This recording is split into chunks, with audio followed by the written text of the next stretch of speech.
नमस्ते। आज की वीडियो में मैं कर्म संबंध के बारे में बात करना चाहूंगी। जब हमारी शरीर की स्पंदना या चैतन्य शक्ति कम रहती है, तब हमारे जिंदगी में ज्यादा कर्म संबंध रहते हैं। ये कर्म संबंध का मतलब क्या होता है, वो किस तरह से हमारे जिंदगी को कम स्पंदन की स्थिति में रखते हैं, ये सब आज की वीडियो में मैं बताऊंगी। जब हम आध्यात्मिक मार्ग में आगे जा रहे हैं और हमारी शरीर की स्पंदना बढ़ रही है, तो सहज रूप से ये कर्म संबंध हमारे जिंदगी में से निकल जाते हैं। कभी कभी हमें भी कर्म संबंध हमारे जिंदगी से हटाने के लिए एक दृढ़ संकल्प बनाना जरूरी पड़ता है। और कर्म संबंध को हमारे जिंदगी से निकालने के लिए हम स्फूर्ति के जैसा नरसिम्हा स्वामी का पुराण है। नरसिम्हा स्वामी जो श्री महाविष्णु के अवतार है, उनका कथा है। जब वो कथा की आप मूल अर्थ को जानेंगे, तो आप कर्म संबंध से कैसे बाहर आएंगे, ये आपको समझ में आ जाएगा।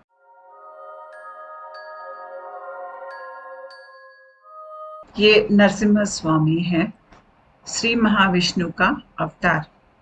इस कथा में हिरण्यकशिपु एक राक्षस जो ब्रह्म से वरदान लेते हैं कि कोई भी उनको मार नहीं सकता, ना जानवर ना आदमी, ना घर के बाहर ना घर के अंदर, ना सुबह को ना रात को, ना कोई वेपन के साथ, नहीं ना ही कोई शत्रु रहना चाहिए, ना ही कोई उनके मुकाबला करने वाला नहीं रहना चाहिए। उनमें इतनी शक्ति होनी चाहिए। ये वो ब्रह्म से वरदान लेते हैं। वो सोचते हैं कि जब वो ऐसे वरदान लेंगे तो वो चिरंजीव हो जाएंगे, और क्योंकि उनकी अभी मृत्यु नहीं होगी, वो सब पर वो अ, हमेशा के लिए राज कर सकते हैं और खुद को भगवान भी घोषित कर सकते हैं। वो अपने आप को इतने बलवान समझते हैं। तो इस कथा में आगे जाके हिरण्यकशिपु सबको सताना शुरू कर देते हैं, हिंसा करते हैं, क्योंकि अभी वो सबके स्वामी हो गए हैं, उनका कोई मुकाबला नहीं कर सकता है। और वो अपने आप को भगवान भी ठहरा लेते हैं। उनका एक बेटा है, प्रहलाद, छोटा सा बच्चा। प्रहलाद महाज्ञानी है और वो अपने पिता को समझाना चाहते हैं कि आप भगवान नहीं है, भगवान तो श्री महाविष्णु है। लेकिन हिरण्यकशिपु को ये समझ में नहीं आता है। वो बहुत बार अपने बेटे को समझाने की कोशिश करते हैं, और जब अपना जिद बेटा नहीं छोड़ता है, क्योंकि बेटा बहुत ही ज्ञान संपन्न वाला बच्चा है, तो उनको सब मालूम है। उनको मालूम है कि श्री विष्णु भगवान है और उनके पिता नहीं है। तो वो अपने पिता को ज्ञान का मार्ग दिखाने चाहते हैं, लेकिन पिता जो गुरूर में अंधा है, वो देख नहीं पा रहा है। तो हिरण्यकशिपु अपने बेटे को डरा धमकाकर अपने आप को भगवान मानने की वो बहुत प्रयास करते हैं, लेकिन बेटा नहीं मानता है। तो तब हिरण्यकशिपु अपने बेटे को मारना चाहते हैं, तो उनको पानी में फेंक देते हैं, एक बड़ा पहाड़ से नीचे फेंक देते हैं, सांपों से डस देते हैं, अग्नि में डालते हैं, विष पिलाते हैं। वो कुछ भी करे, बच्चा नहीं मरता है। तब हिरण्यकशिपु को बहुत गुस्सा आता है और वो बच्चे से पूछता है कि कहाँ है तुम्हारा नारायण, मुझे दिखाओ। तो प्रहलाद कहता है कि वो हर जगह है। तो हिरण्यकशिपु गुस्सा में आकर वहां पे जो स्तंभ हैं, वो पूछते हैं क्या नारायण इसमें है? तो प्रहलाद कहते हैं कि है। तो गुस्से में आकर वो स्तंभ को तोड़ देते हैं, और उसमें से उग्र रूप जो नरसिम्हा स्वामी है, श्री महाविष्णु का अवतार बाहर निकलता है। वो गुस्से में, उनके आंखें लाल है, वो हिरण्यकशिपु को उठाकर अपने गोदी में बिठाकर घर की जो थ्रेशोल्ड है, जो मुख्य द्वार की जो नीचे की भाग है, जो थ्रेशोल्ड कहते हैं हम इंग्लिश में, उसके ऊपर खड़े होकर हिरण्यकशिपु को अपने गोद में रखकर वो उनके पेट को चीर देते हैं अपने नाखूनों से, और उनको मारकर पेट में जो सब ऑर्गन्स हैं, इंटेस्टाइन, सब ऑर्गन्स को बाहर निकालते हैं, निकालकर उनको मारते हैं।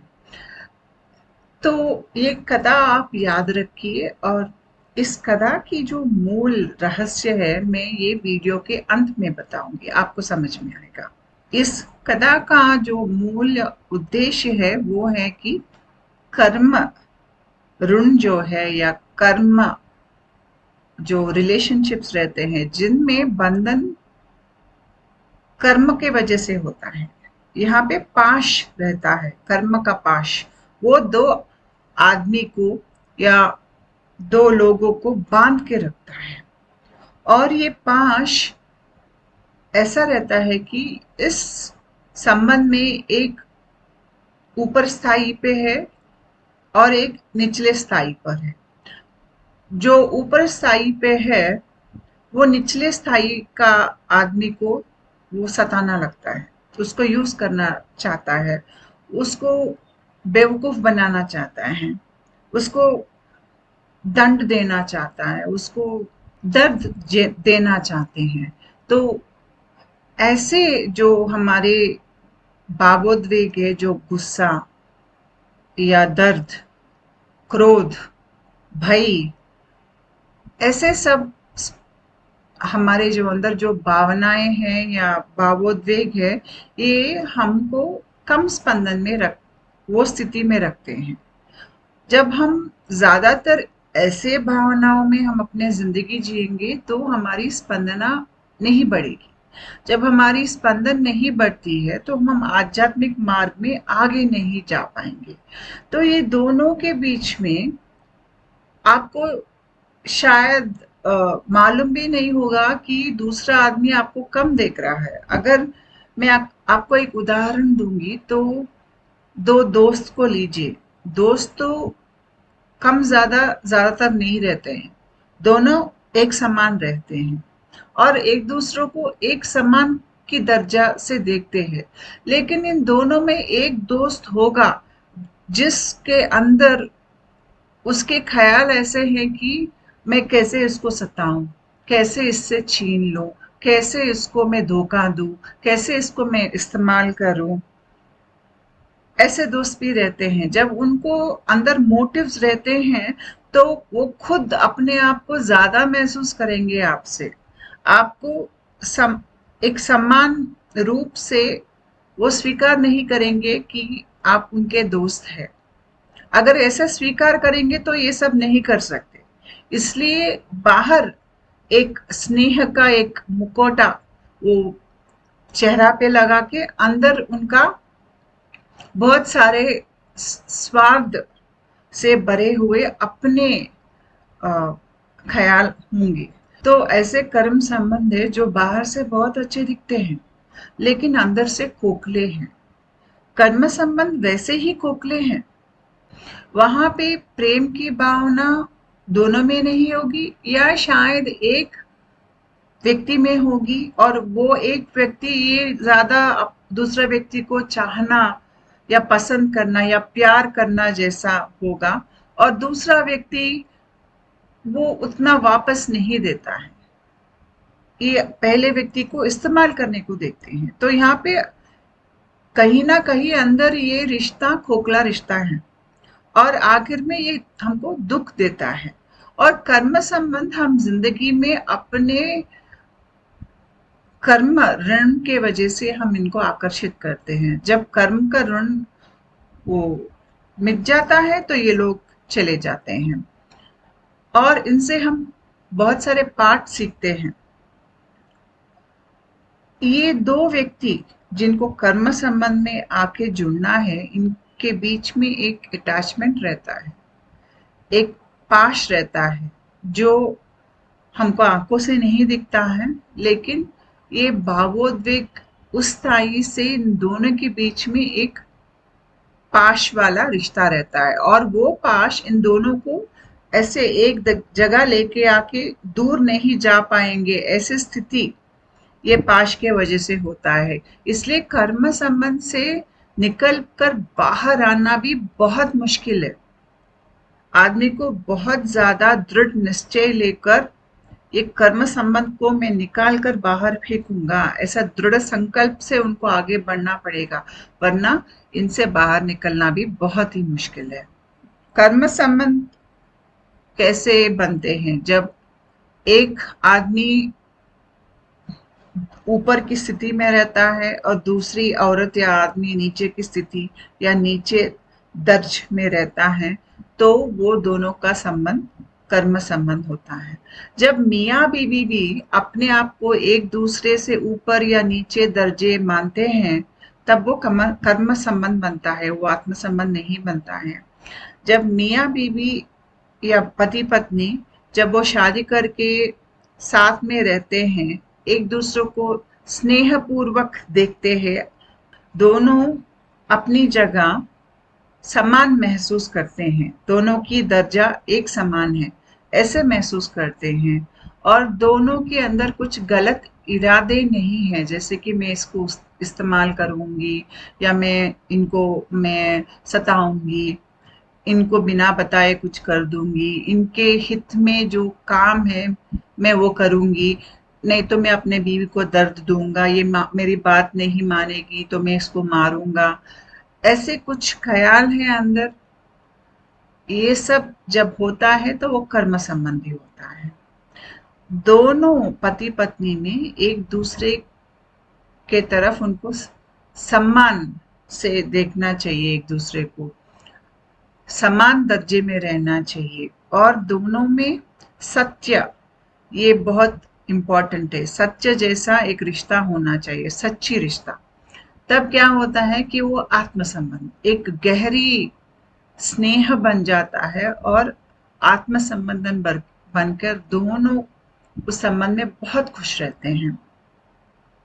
लेकिन कर्म संबंध में ये सब नहीं रहता है, एक ऊपरी दर्जा में रहता है, एक नीचे दर्जा में रहता है। शायद वो रिश्ते में बड़े हैं, बड़े बुजुर्ग हैं, या शायद आपके बॉस होते होंगे, या आपका नौकर आपसे कम दर्जे का रहता है। जैसा दुनिया एक आदमी को ऊपर नीचे की दर्जे देकर रखती है, जब तक आप वैसे नजर से आप दुनिया को देखेंगे तो आप हमेशा कर्म संबंध में ही रहेंगे। और ये कर्म संबंध में कंडीशंस रहते हैं। आपको अगर किसी के साथ रिश्ता निभाना है तो वहां पे एक कंडीशन रहता है, तुम अगर मेरी बात मानोगी तो मैं तुमसे प्यार करूंगी, नहीं तो नहीं करूंगी। मैं तुम्हारी माँ हूँ, तुम मेरी बात सुनोगी, तुम मेरी बेटी है। अगर तुम मेरी बात नहीं मानोगी तो आज से मेरा तेरा संबंध वो कट गया, सोचो। ये कर्म संबंध है।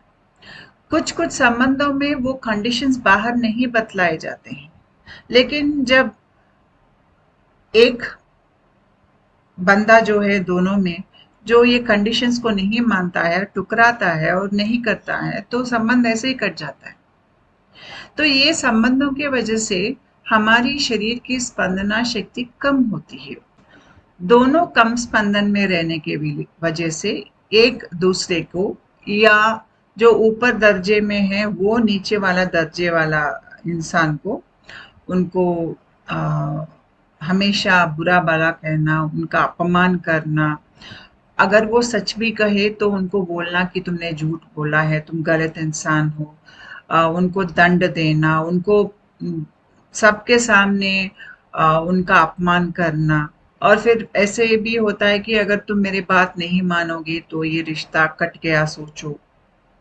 तो इस संबंध में पर्सनल फ्रीडम नहीं रहता है, आप स्वतंत्र नहीं है, अपने आप को, अपने व्यक्तित्व को आप बाहर नहीं बोल सकते हो, एक्सप्रेस नहीं कर सकते हो। यहाँ पे बहुत सारे बंदिशें हैं। ऐसा लगता है कि आप कारागार में हो, जेल में बैठे हो, और आप कुछ भी करो, अच्छा भी करो, बुरा भी करो, सब आपके खिलाफ ही इस्तेमाल होगा वो इंफॉर्मेशन। तो जब हम भय से या कोई दबाव में आकर या कोई लालच में आकर या हम जब बहुत ज़्यादा किसी से अटैच्ड हो जाते हैं तो ज़्यादातर हम कर्म संबंध में फंस जाते हैं। बहुत सारे हमारे देश में तो शादियां होती हैं जो हाँ हम दहेज लेकर करते हैं या रंग रूप ले देखकर शादी करते हैं या जॉब देखकर शादी करते हैं। यहाँ सब कंडीशंस हैं। शादी करने के लिए कुछ चाहिए वहां पर।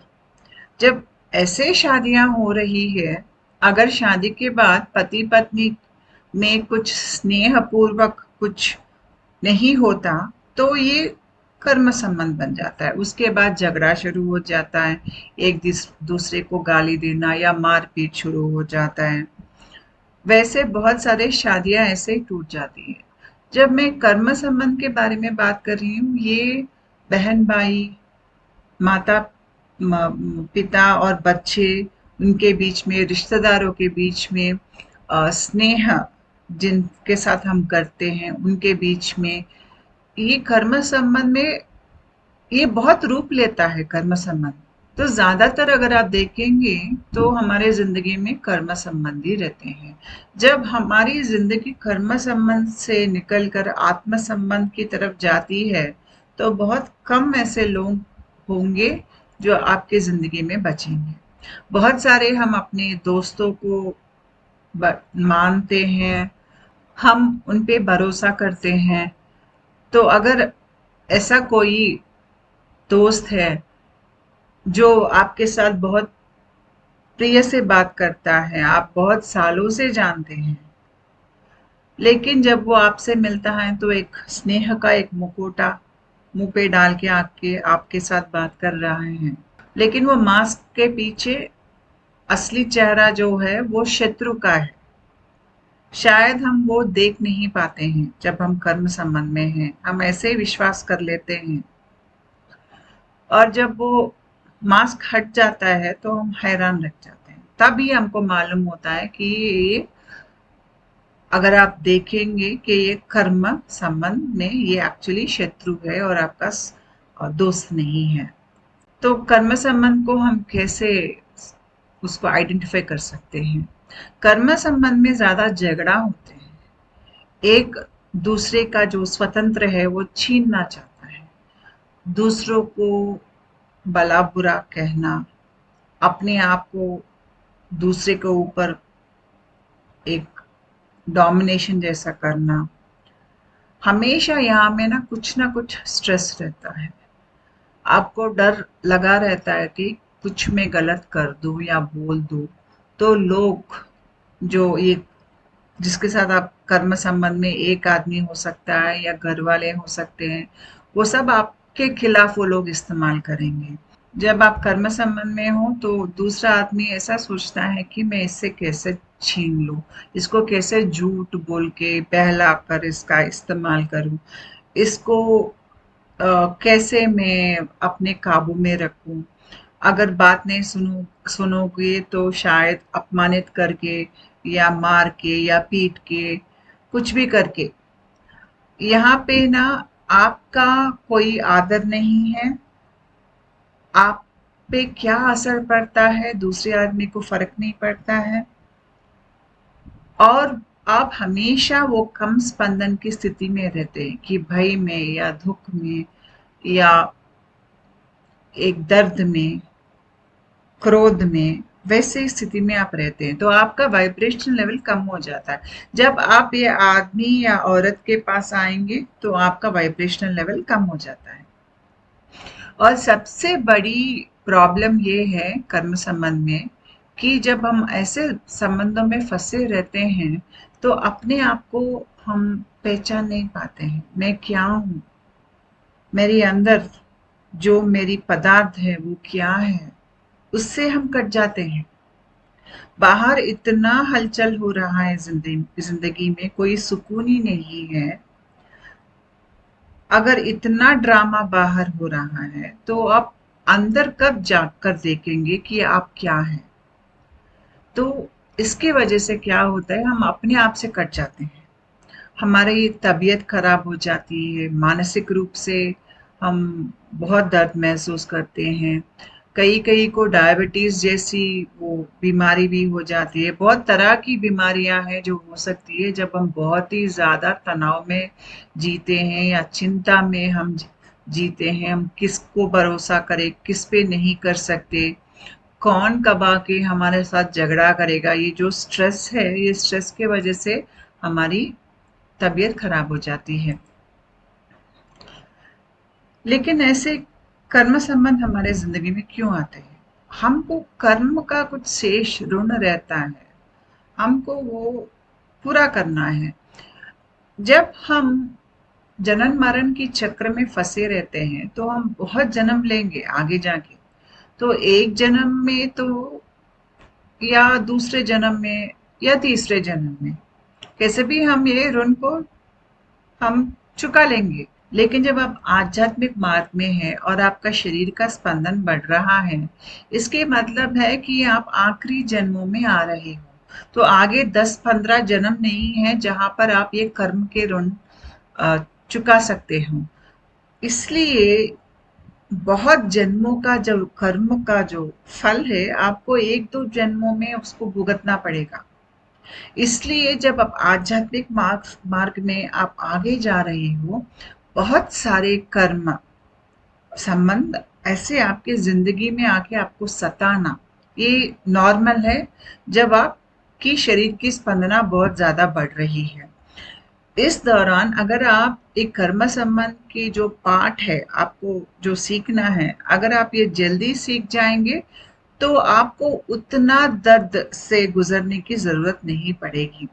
जब तक आप कर्म संबंध के जो पाठ आपको सीखना है वो पूरी तरह से नहीं सीखेंगे, आप एक कर्म के बंधनों में फंसे रहेंगे और आपकी स्पंदना शक्ति वहीं पे रहेगी। ऊपर जाने के लिए आपको कुछ पाठ सीखने पड़ेंगे, और ये ह्यूमन साइकोलॉजी, आदमी का जो सोचने की तरीका क्या है, भूमि पर जो शक्तियां हैं, अच्छे शक्ति बुरे शक्ति, वो आदमी के रूप में कैसे अपने आप को व्यक्त करते हैं, ये सब आप समझेंगे जब आप आध्यात्मिक रूप से आपकी स्पंदना बढ़ रही है। ज्यादातर हमारी स्पंदना कम होती है, इसलिए एक आम आदमी जो है वो अंदर से पूर्ण नहीं होता है। क्योंकि उसके अंदर पूर्णत्व नहीं है, वो बाहर दुनिया से कुछ ना कुछ उसको चाहिए, वो लेकर वो अपने अंदर की जो खालीपन है उसको वो क्लोज कर लेता है। तो शायद हमको बाहर से प्यार चाहिए या अटेंशन चाहिए, या हम डरते हैं तो हमको सुरक्षा चाहिए। ऐसे हमारे खुद की बहुत सारे मैं कह सकती हूँ कि नीड्स हैं या वीकनेसेस जो है, उसके वजह से भी हमारे जिंदगी में ये कर्म संबंध आ जाता है। जब आप एक रिश्ता बनाते हैं, वो शादी की रिश्ता हो सकती है या स्नेह की रिश्ता हो सकती है, या एक जॉब जॉब में क्या है, आपका बॉस रहता है, बॉस का आपका जो रिश्ता रहता है। जब आप कुछ ऐसे चीज के वजह से कर रहे हो जहाँ पे आप सोचते हो कि ये बाहर से जो आ रहा है वो मेरे अंदर में जो अ, खालीपन है थोड़ा तो वो भरेगा, ऐसा सोचकर आप उसमें जाएंगे तो कर्म संबंध बन जाता है। क्योंकि वो दूसरा आदमी देख सकता है कि आपके अंदर खालीपन है, वो उस खालीपन को पूरा नहीं करना चाहता है। वो आप खालीपन जो आपके अंदर है वो उसको वैसे ही ज्यादा खाली रखकर आपको इस्तेमाल करना चाहता है।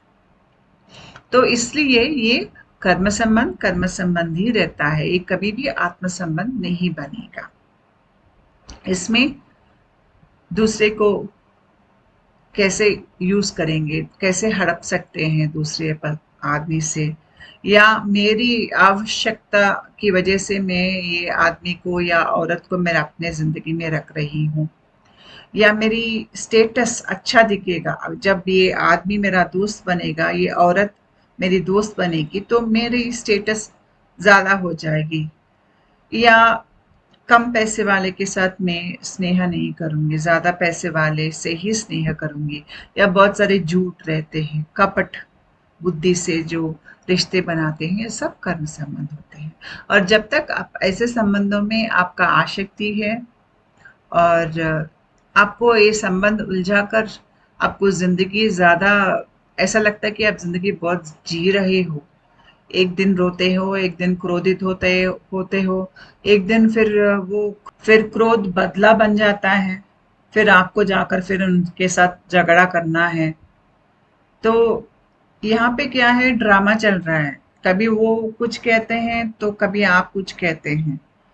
जब तक ऐसे ड्रामे में आपकी जो रुचि है, तो ये ड्रामा आपको बहुत जन्मों तक जाएगी। जब आपको इस सब में से इंटरेस्ट निकल जाता है, आपको ये सब अच्छा नहीं लगता है, वो उसमें आप फंसना नहीं चाहते हैं, तभी आपके ज़िंदगी में बदलाव आता है।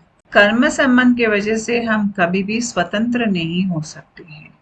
हमारी पूरी शक्ति जो हम आध्यात्मिक प्रक्रिया या अपने स्पंदन बढ़ाने के लिए इस्तेमाल कर सकते हैं, वो शक्ति तो पूरा बेकार जा रही है ये कर्म संबंध के ड्रामा में।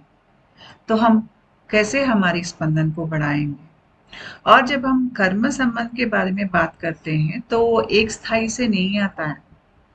एक तो आपका व्यक्तिगत कर्म है, ऊपर से आपकी जो कुटुंब है उनकी परंपरा, माँ से या पिताजी के तरफ से जो उनके भय है, उनका दर्द है, उनका जो सोचने के तरीका है, जो कर्म संबंध में आपको रख सकता है, वो सब व्यवहार है कुटुंब में। हर किसी के अ, कुटुंब में रहते हैं ये।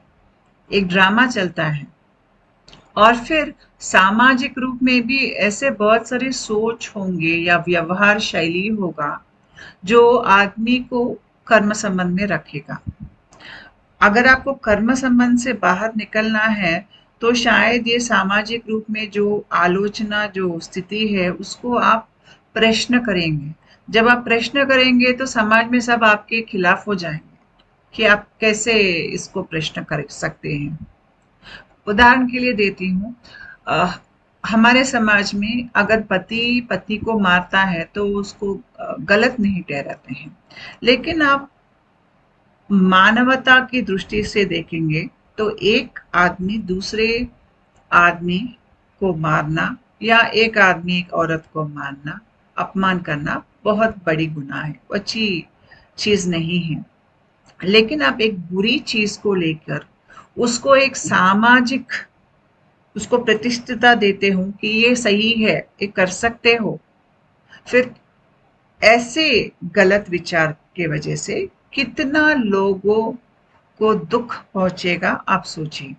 तो पहले हमको यहाँ पर सच्चाई जो है, जो चीज मानव की जो हम कहते हैं कि ह्यूमन वैल्यूज, उसके खिलाफ जो हमारी सोच है या व्यवहार है, पहले हमको उससे बाहर आना चाहिए। हमको समाज में ऐसे कोई भी विचारधारा हम देखते हैं जिस विचारधारा की वजह से कोई ना कोई वर्ग के लोगों को दुख पहुंच रहा है, तो ऐसे विचारधारा के खिलाफ हमें बात करना चाहिए। उसके साथ जब हम जुड़ जाएंगे तो हम कम स्पंदन में ही रहते हैं। तो भूमि में जीवन शैली ऐसी है क्योंकि यहाँ पे स्पंदन शक्ति कम है, तो बहुत सारे बुरे विचारों को भी एक दर्जा दे दिया गया है सामाजिक स्थिति या सामाजिक वो स्थाई पर, जिसकी वजह से अगर वो होता भी है तो कोई उसको गलत नहीं ठहराता है। जो मारता है समाज उसके साथ खड़ा रहता है, और जो बेबस बेसहारा इंसान है उसको और भी अपमानित करके और भी शर्मिंदा देकर उसको और भी सताते हैं, उसका दर्द बढ़ाते हैं। तो ऐसे कुछ भी आलोचना आपके अंदर अगर ये सामाजिक स्थाई से है तो उसको निकाल दीजिए। जब तक आप ऐसे विचारधारा के साथ जुड़ के रहेंगे, उसको प्रश्न नहीं करेंगे, आप कर्म संबंधन से खुद बाहर नहीं आ सकते हैं। नेक्स्ट, हमारे फैमिली में रहते हैं। हमारे फैमिली में शायद हमारे पूर्वजों ने क्या काम किया है हमको नहीं मालूम है। उनके जो कर्म की ऋण है, उनकी जो सोचने की तरीका है, उनके जो व्यवहार की शैली है, या उनकी जो स्पंदन शक्ति है, या कुटुंब पे कोई ने कर्सेस लगाया है, श्राप जैसे कुछ है, या कुछ आशीर्वाद भी हो सकते हैं, सब मिलाकर आपको आते हैं, क्योंकि वो डीएनए आपके बॉडी में है।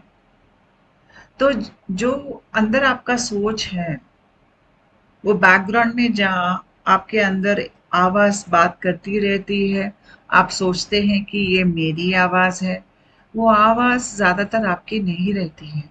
आपके पूर्वजों की जो उनकी सोच है, वो आपके डीएनए में रिकॉर्ड हो गई है। आपके डीएनए एक टेप रिकॉर्डर जैसा है। जब आप टेप रिकॉर्डर को खोल के आप बात करेंगे तो वो आपका आवाज रिकॉर्ड कर लेता है। बाद में आप कभी भी उसको प्ले कर सकते हैं। उसी तरह से आपके पूर्वजों ने क्या सोचा है, उनकी सब सोच, उनकी आदतें, वो सब हमारे डीएनए में रिकॉर्डेड है। और जब हम खाली ऐसे बैठते हैं तो उनके विचार डीएनए प्ले करते रहते हैं हमारे अंदर, और हम सोचते हैं कि ये विचार मेरे हैं। फिर आप सोचेंगे कि मैं ऐसे तो नहीं हूं, फिर मुझे ये ऐसे ख्याल क्यों आ रहे हैं। तो पहले आप ये समझिए कि हर सोच जो आपके दिमाग में आता है वो आपका नहीं होता है, उसमें आपका बहुत कम होता है। 90% से ज्यादा आपके पूर्वजों की आवाजें आपके अंदर भय के रूप में, दर्द के रूप में, क्रोधित आपको करते हुए, या आपके अंदर खामियां ढूंढते हुए जो आवाजें आती हैं आपके अंदर, वो आपके डीएनए से आ रही है। कभी कभी बाहर से भी आ सकती है, लेकिन हम सोचते हैं क्योंकि ये हमारे दिमाग में चल रहा है, ये हमारा है, ये पूरा इंफॉर्मेशन हमारा है। ऐसा नहीं होता है। आप क्या है, आपको जानने के लिए आध्यात्मिक मार्ग चाहिए। जब तक ये आध्यात्मिक मार्ग में आपका स्पंदन बढ़ता है, तो आपके अंदर से जो कुछ भी सोच या विचारधारा जो आपकी अपनी नहीं है, वो सब निकल जाएगी।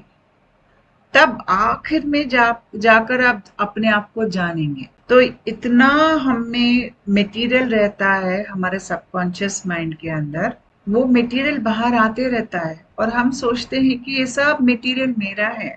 कभी कभी ये मटेरियल ये सोसाइटी या समष्टि स्थाई से आता है, कभी कभी ये सोच या विचार आदतें हमारे पुरखों से आते हैं।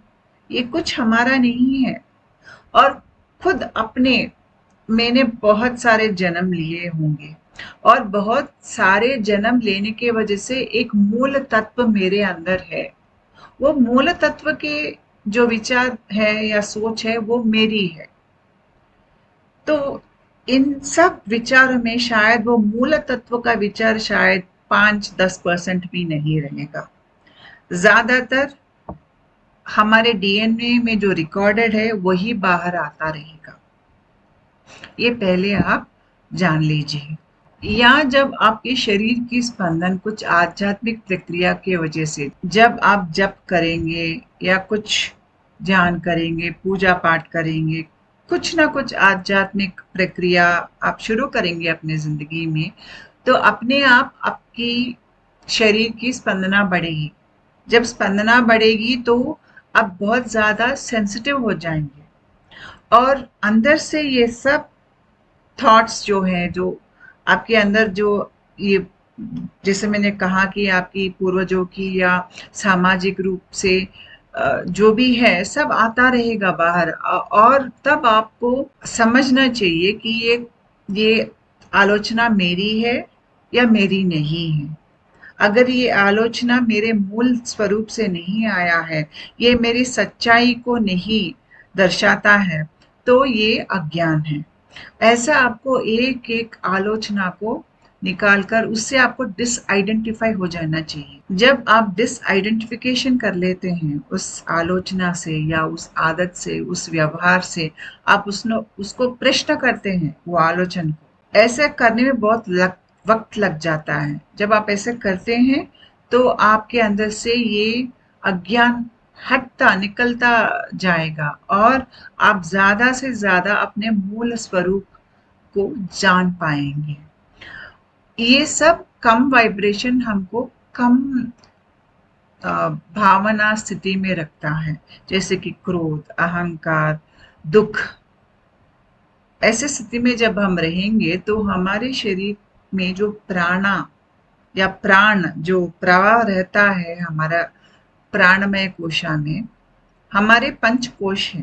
पहले तो ये शरीर है, इसके अंदर हमारा प्राणमय कोश रहता है। यहाँ पे आप जो अंदर देख रहे हो प्राणमय कोश, वो और एक कोश है। उसके अंदर है मनोमय कोश, जो हमारे मानसिक रूप को दर्शाता है या जो सोच विचार वहां से आते हैं।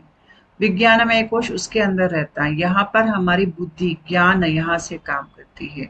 और उसके अंदर है आनंदमय कोश, यानी कि हमारे जब हम बहुत आ, आगे बढ़ जाते हैं आध्यात्मिक मार्ग में तो हमको आनंद स्थिति महसूस होने लगती है। वो सब आनंदमय कोश से आते हैं। और उसके अंदर होता है जीवात्मा। ये जीवात्मा क्या होता है? जो परमात्मा है उनकी एक रूप है ये जीवात्मा जो हमारे अंदर है। यानी कि अगर आप परमात्मा को एक समुंदर जैसा सोचेंगे तो समुंदर का एक बूंद जो है वो जीवात्मा है। तो वो बूंद में और समंदर में ज्यादा फर्क नहीं है, दोनों एक ही है। लेकिन ये बूंद थोड़ा अलग हो गया है। अलग होने के वजह से वो अपने सच्चाई को भूल गया है। वो अपने आप को अलग महसूस कर रहा है और स्पंदना कम होने की वजह से वो माया में फंस गया है। तो जब हमारी स्पंदन बढ़ेगी फिर हम अंदर की जो जीवात्मा है उसकी तरफ जाने की जो रास्ता है वो खुल जाएगी। तब हमको प्राणमय कोशा, जब हमारे अंदर स्पंदन बढ़ता है तो हमको पहले प्राणमय कोशा महसूस होने लगता है। हमको शरीर के अंदर प्राणा की चलन जो है वो महसूस होने लगता है। आपको चक्रास महसूस होने लगते हैं, आपको कुछ सिम्टम्स आने लगते हैं, क्रियास वो सब आने लगते हैं। वो सब प्राणमय कोशा। तो जब हम अंदर की तरफ जा रहे हैं फिर हम अपने मूल स्वरूप के तरफ जा रहे हैं। ये एक जर्नी है। तो जैसे हम एक कोशिका से लेकर अंदर दूसरी कोशिका की तरफ जा रहे हैं, हम ज्यादा सेंसिटिव बन जाते हैं, यानी कि बहुत सुनित स्वभाव के बन जाते हैं। छोटी छोटी चीजें भी हमको बहुत तकलीफ देती है। ये ऐसा है क्योंकि आपके शरीर की जो इलेक्ट्रोमैग्नेटिक फील्ड है वो एक्सपैंड हो रहा है। ये ऊपर देखिए शरीर के इलेक्ट्रोमैग्नेटिक फील्ड, ये हमारे शरीर में जो व्यानवायु है वो अंदर से ऐसे ऊपर जाके बाहर ऐसा आता है। और जब हम आध्यात्मिक रूप से हमारा स्पंदन बढ़ रहा है तो ये जो इलेक्ट्रोमैग्नेटिक फील्ड है वो ज्यादा बढ़ जाता है। जब वो बढ़ता है तो हम ज्यादा सेंसिटिव हो जाते हैं। जब हम सेंसिटिव हो जाते हैं तो हमको एक कर्म संबंध जैसे संबंध हम झेल नहीं पाते हैं। हम वहां पे रहना भी नहीं चाहते हैं। और जब आप आध्यात्मिक मार्ग में आपका स्पंदन बढ़ता जा रहा है तो आपको अपने शक्ति को अपने आप को आपको प्रोटेक्ट करना चाहिए ये कर्म संबंधों से, क्योंकि ये कर्म संबंध आपकी शक्ति को निकाल लेते हैं, जिसके वजह से आपकी स्पंदना नहीं बढ़ सकती है। और जब आप ये देख रहे हो कि प्राणा, ऊपर की पिक्चर देखो आप, प्राणा आपके शरीर में से ऐसा गुजर रहा है, तब अगर आपके अंदर दर्द है, दुख है, आप क्रोधित है, या आप किसी के साथ रिवेंज लेना चाहते हैं, या बस आपको भय है, अपने आप को मजबूर महसूस करते हो, ये सब क्या है? ब्लॉकेजेस है आपके नाड़ी में। ये सब वहाँ पे ब्लॉकेजेस बनकर आपके जो नाड़ी की व्यवस्था, जो तीनों चक्र, जो नीचे की चक्र है, मूलाधार, स्वादिष्टान, मणिपुरा, ज्यादातर वहाँ पे ब्लॉकेजेस हो जाता है। शरीर में अलग जगह भी होता है, लेकिन ज्यादा वहाँ पर होता है। वो क्यों होता है मैं आगे बताऊंगी।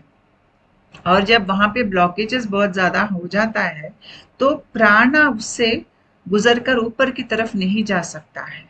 उसके वजह से, ब्लॉकेजेस के वजह से हमको शारीरिक रूप से कुछ डिजीजेस जैसा हो सकता है, और हमको शक्ति जो है, स्पंदन शक्ति भी कम हो जाती है। और हमारी शरीर में जो न्यूरोट्रांसमीटर्स या हार्मोन्स जो उत्पत्ति होती है, जब हम कम स्पंदन में होते हैं तो कॉर्टिजोल या एड्रेनलिन जैसा हार्मोन्स की उत्पत्ति होती है, जिसके वजह से हम हमेशा वैसे ही दुख में फंसे रहते हैं। उससे बाहर कैसे निकले हमको मालूम नहीं होता। हमको मानसिक रूप से, शारीरिक रूप से स्वस्थता नहीं महसूस होगी। इसलिए हमको कर्म संबंध से बाहर आना चाहिए। अगर कर्म संबंध से नहीं आएंगे बाहर, तो आप जनन मरण की चक्र में फंसे रहेंगे। जब तक आप स्वतंत्र होके, पूर्ण तरह से स्वतंत्र होके, अपने मूल तत्व जो है, जो बहुत जन्मों के बाद आपके अंदर जो आपका एक पदार्थ बना है, वो मूल तत्व अगर आप बाहर उसको एक्सप्रेस नहीं कर पाएंगे, या अपने आप को जान नहीं पाएंगे, आप जनन मरण की चक्र से बाहर नहीं आ सकते हैं। जब आप अपने आप को नहीं जान पाएंगे, तो आप ब्रह्म ज्ञान वो कैसे जान पाएंगे? तो ब्रह्म ज्ञान ये हमारी अनुभूति बने या हमारा अनुभव बने, उससे पहले आपको अपने आप को जानना चाहिए। और आप अपने आप को आप तभी जान पाएंगे जब आपकी शरीर की स्पंदना ज्यादा होगी। और जब आप कर्म संबंध में रहेंगे तो शरीर की स्पंदना ज्यादा नहीं होगी। तो आपको कर्म संबंध से निकलना ही पड़ेगा। ये जन्म में नहीं निकलेंगे तो शायद जाके और 100 और जन्म में फंसेंगे, और तब शायद आप वो करेंगे। तो कैसे भी आपको ये करना ही पड़ेगा। ये हमारी मणिपुरा चक्र है। मणिपुरा चक्र हमारी जो नाभि है उससे 2-2.5 इंच ऊपर की तरफ रहती है, और ये हमारी पैनक्रियास के साथ इसका कनेक्शन है। अपने आप को नियंत्रण करने की शक्ति हमें मणिपुर चक्र से आती है।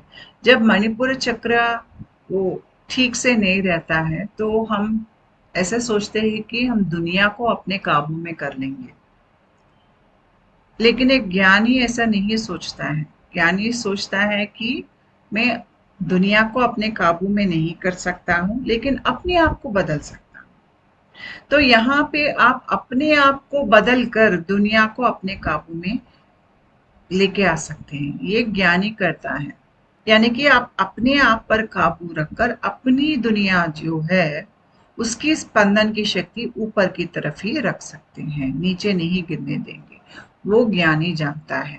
जब वो ज्ञान हमको समझ में आता है तो हमारा मणिपुर चक्र खुलता है।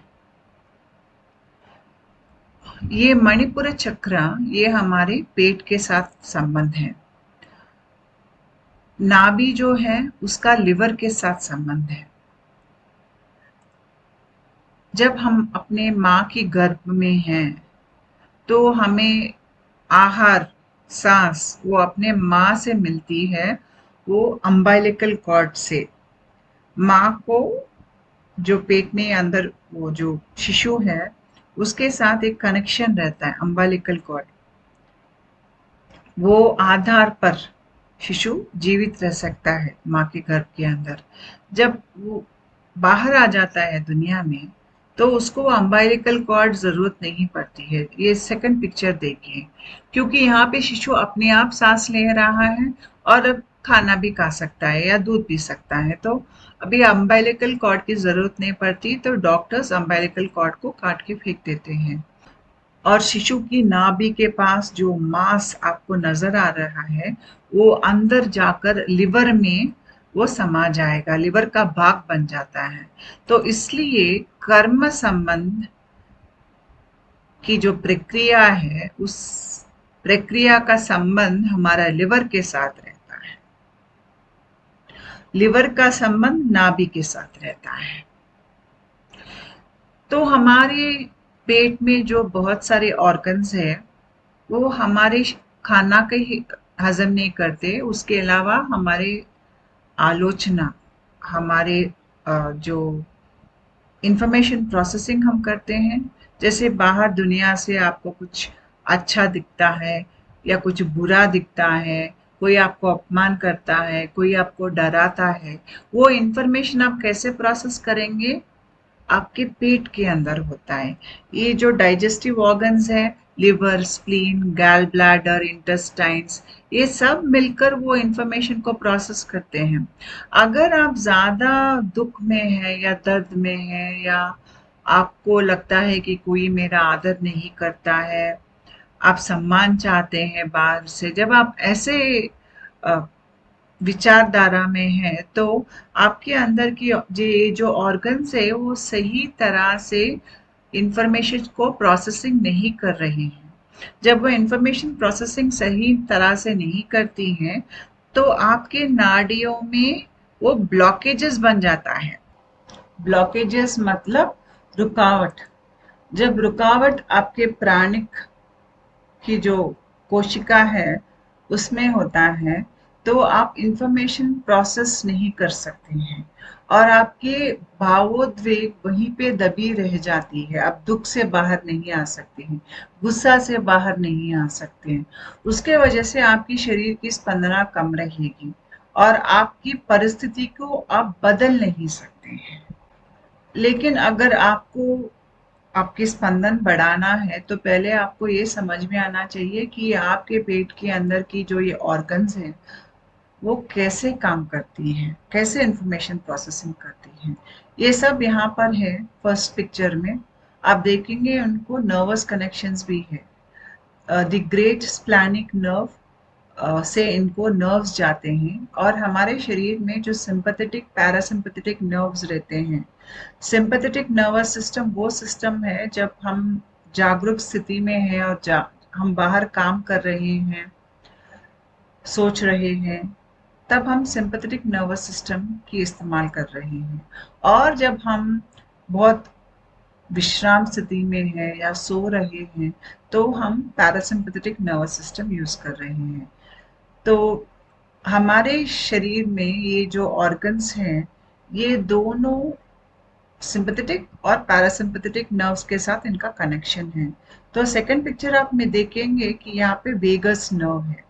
ये वेगस नर्व नीचे से शुरू होकर ऐसे ऊपर सर के अंदर तक जाएगा। तो ये पैरासिम्पैथेटिक नर्वस सिस्टम की एक रूट है। तो ये सब कनेक्शन आपके स्टमक के ऑर्गन्स के साथ रहेगा। ये सिंपैथेटिक और पैरासिम्पैथेटिक नर्वस सिस्टम हमारे शरीर में ईड़ा और पिंगला नाड़ी के रूप में रहता है। जब मूलाधार चक्र से आपको राइट साइड से एक धारा उठती है और स्पाइनल कॉर्ड के ऊपर से ऐसे सांप के जैसा रेंगते हुए ऊपर जाकर राइट साइड पे यहाँ के रुकती है, वो पिंगला नाड़ी है। वो सिंपैथेटिक नर्वस के साथ उसका कनेक्शन है। और लेफ्ट साइड से जो शुरू होती है एक धारा, जो वो भी ऐसे सांप के जैसे स्पाइन के ऊपर रेंग कर आकर ये लेफ्ट साइड से यहाँ पे आके रुकती है, वो उड़ान ईड़ा नाड़ी है। और इसका संबंध हमारे शरीर की पैरासिम्पैथेटिक नर्व्स उसके साथ है। तो पिंगला नाड़ी तो आपके सूर्य नाड़ी है और ईड़ा नाड़ी आपका चंद्र नाड़ी है। ये दोनों नाड़ी आपके शरीर की जो सिंपैथेटिक और पैरासिम्पैथेटिक नर्वस सिस्टम से उसको रेगुलेट करते हैं। और हमारे शरीर के अंदर, पेट के अंदर जो ऑर्गन्स है, इनका सब ऑर्गन का इन दोनों सिंपैथेटिक और पैरासिम्पैथेटिक नर्वस सिस्टम के साथ कनेक्शन रहता है। पहले पिक्चर में आपको पैनक्रियाज नजर आ रही हैं और पैनक्रियाज हमारे मणिपुर चक्र के साथ इनका संबंध है। दूसरे पिक्चर में आप स्प्लीन को देख रहे हैं। अभी हम अपने ऑर्गन्स की जो आध्यात्मिक रूप से कैसे इंफॉर्मेशन प्रोसेसिंग करते हैं वो हम देखेंगे। अगर आप लिवर को पहले देखेंगे तो लिवर आपके अंदर की जो गुस्सा है उसको प्रोसेस करता है। जब अपने गुस्से को आप सही तरीके से प्रोसेस नहीं करोगी तो वो आगे जाकर वो उसका रूप और भी ज़्यादा भयानक हो जाएगा। आपको रिवेंज लेने की सोच आ जाएगी या दूसरे आदमी को सताने की सोच आएगी। जब आप आपके गुस्से को सही तरीके से अंदर ही प्रोसेस कर लेंगे तो आप अपने गुस्से के ऊपर काबू पाएंगे। अभी गुस्सा आप पे ऊपर राज नहीं करता है, आप अपने गुस्से को अपने काबू में रख सकते हैं। इसकी वजह से आपको ज्यादा गुस्सा नहीं आता है और अच्छा सोच सोच सकते हैं आप। आपको किसी के ऊपर ऐसा दुख या गुस्सा भी नहीं रहता है कि ये आदमी मेरा बात नहीं सुन रहा है या जैसा मैंने सोचा इसने ऐसा नहीं किया, मैं उसको कंट्रोल नहीं कर पा रहा हूँ। ऐसे सोच आपको नहीं रहेंगे जब लिवर ठीक से काम करता है। यानी कि आपकी भावनाएं जो है जो गुस्से के साथ या गुस्से वाली जो भावनाएं हैं वो आप सही तरीके से प्रोसेस करेंगे। उसके बाद आता है पैनक्रियास। पैनक्रियास अगर वो सही से काम नहीं करेंगे तो आपको ऐसा लगता है कि मैं यहाँ पे फंस गया हूँ, इस परिस्थिति में फंस गया हूँ, मैं बाहर नहीं निकल सकता हूँ या मैं बाहर चीजों पर मेरा नियंत्रण नहीं है। ऐसे दुख में आप फंस जाएंगे क्योंकि पैनक्रियास इंफॉर्मेशन प्रोसेसिंग सही तरीके से नहीं कर रहे हैं। स्प्लीन स्प्लीन सही तरीके से काम नहीं करेगा तो आपको बाहरी दुनिया में जो अच्छा है या बुरा है दोनों में फर्क आपको सही नहीं मालूम पड़ेगा।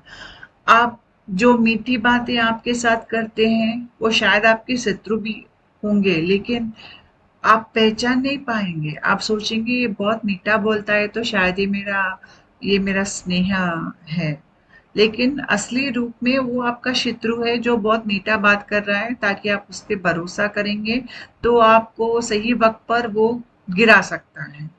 ये आपका दिमाग पहचान नहीं पाएगा।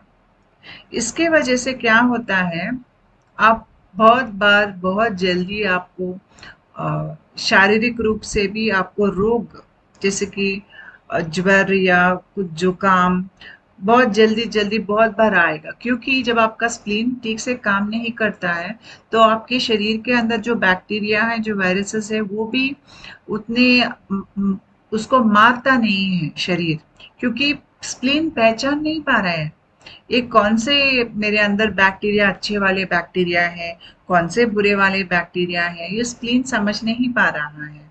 इसके वजह से आपके अंदर भी ना बैक्टीरियल वायरल इन्फेक्शन ज्यादा हो जाएंगे और बाहरी दुनिया से जो लोग आपके जिंदगी में आते हैं या जो परिस्थिति है वो क्या प्रतिकूल परिस्थिति है या अच्छी परिस्थिति है या ये आदमी प्रतिकूल है, शत्रु है या क्या मेरे लिए सही है या क्या मेरे लिए गलत है, ये हम ठीक से वो डिसीजन नहीं ले पाते हैं। और जब आदमी का किडनीज या ब्लैडर ठीक से काम नहीं करता है यानी कि इंफॉर्मेशन प्रोसेसिंग सही तरीके से नहीं करता है तो भय हो जाता है। वो इंफॉर्मेशन जो भी ब्लॉक्ड जो इंफॉर्मेशन प्रोसेसिंग रुक गया है वो भय बन जाता है। इसलिए आप बच्चे को देखेंगे वो बहुत भयभीत हो जाते हैं तो सुसु निकल जाता है उनका, क्योंकि भय का जो वो भावना जो है वो किडनी और ब्लैडर के साथ उसका लिंक है। जब गैल ब्लैडर ठीक से काम नहीं करता है तो हम सही तरीके से निर्णय लेने की क्षमता खो जाते हैं। हमारे पास पूरा विषय रहता है लेकिन हम निर्णय नहीं ले पाते हैं, क्योंकि वो निर्णय लेने के लिए हमें कुछ इंफॉर्मेशन प्रोसेसिंग करने की जरूरत पड़ती है और हम नहीं कर पा रहे हैं। और जब हमारे इंटेस्टाइन्स वो इंफॉर्मेशन प्रोसेसिंग सही तरीके से नहीं कर रही हैं तो हम डिप्रेशन में जाते हैं। हमको अपने ऊपर हमको भरोसा नहीं रहता है, हम जल्दी भयभीत हो जाते हैं और हमको ऐसा लगता है कि हम कुछ खो देंगे जिंदगी में से, या जिंदगी व्यर्थ बन गया है। ऐसे पूरे आलोचना हमको वहीं से आती है। इसलिए जब हम कर्म संबंध में रहते हैं तो ये सब हमारे अंदर हो रहा है। ये कर्म संबंध हमको कंफ्यूज कर देते हैं, हमको दर्द में रखते हैं, दुख में रखते हैं, भय में रखता है ये, जिसकी वजह से इंफॉर्मेशन प्रोसेसिंग हमारा पेट में सही तरीके से नहीं हो रहा है। जिंदगी में इतनी ड्रामा, इतना गड़बड़, इतना फाइट्स हो रहे हैं कि इंफॉर्मेशन प्रोसेसिंग नहीं हो रहा हमसे। ऊपर से हमारी जो आध्यात्मिक प्रक्रिया है उसको भी ये बाधा डाल रही है। ये जो कर्म संबंध है आध्यात्मिक मार्ग में हमको बाधा भी डाल रही है। इसकी वजह से हम अपने आप से रिश्ता नहीं बना पा रहे हैं। मैं क्या हूं मुझे समझ में नहीं आ रहा है। जब इंफॉर्मेशन प्रोसेसिंग ही ठीक से नहीं होगा तो आप अपने आप को कैसे जानोगे?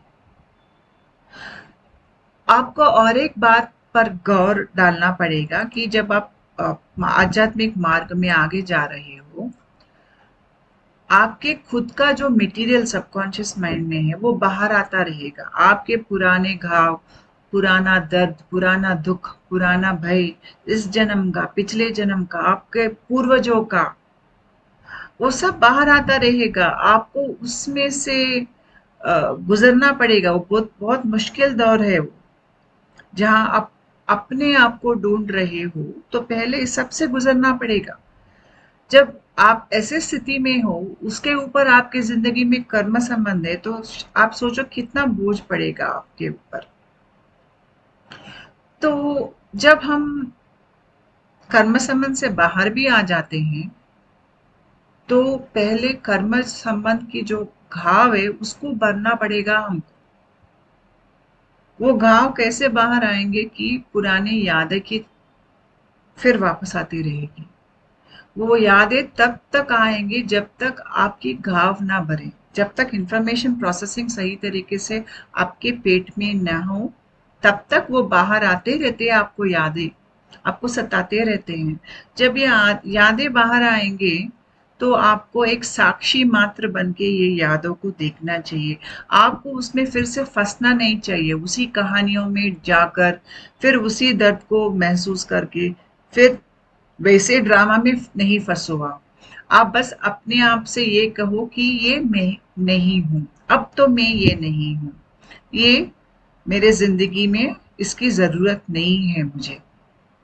आप साक्षी मात्र से आपके यादों को देखेंगे, अपने भावनाओं को देखेंगे। आप समझेंगे कि आपके अंदर जो आध्यात्मिक प्रक्रिया है ये सब फिर वापस सब बाहर लेके आ रही है।